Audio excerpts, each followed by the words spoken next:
அஸ்ஸலாமு அலைக்கும் வரஹ்மத்துல்லாஹி வபரகாத்துஹு. இப்ராஹிம் நபியின் பிரார்த்தனைகள். அஊது பில்லாஹி மினஷ் ஷைத்தானிர் ரஜீம்.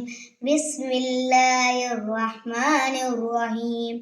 இணை வைப்பிலிருந்து பாதுகாப்பு பெற. وَإِذْ قَالَ إِبْرَاهِيمُ رَبِّ اجْعَلْ هَذَا بَلَدًا آمِنًا وَاجْنُبْنِي وَبَنِيَّ أَن نَّعْبُدَ الْأَصْنَامَ. பொருள்: என் இறைவா, மக்கா என்னும் இந்த ஊரை பாதுகாப்பாயாக, என்னையும் என் வழி தோன்றல்களையும் சிலைகளை வணங்குவதை விட்டு தூரமாக்குவாயாக என இப்ராஹிம் நபி கூறியதை நினைவூட்டுவீராக. மார்க்க கட்டுப்பாடு அதிகரிக்க.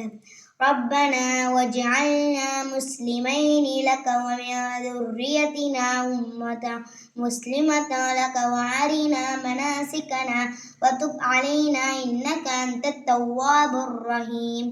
பொருள்: எங்கள் இறைவா, எங்கள் இருவரையும் உனக்கு கட்டுப்பட்டோராகவும் எங்கள் தலைமுறைகளை உனக்கு கட்டுப்படும் சமுதாயமாகவும் ஆக்குவாயாக. எங்கள் வணக்க முறைகளை எங்களுக்கு காட்டுவாயாக. நீயே மன்னிப்பு மிக்கவன், நிகரில்லா அன்பாளன். அஸ்ஸலாமு அலைக்கும்.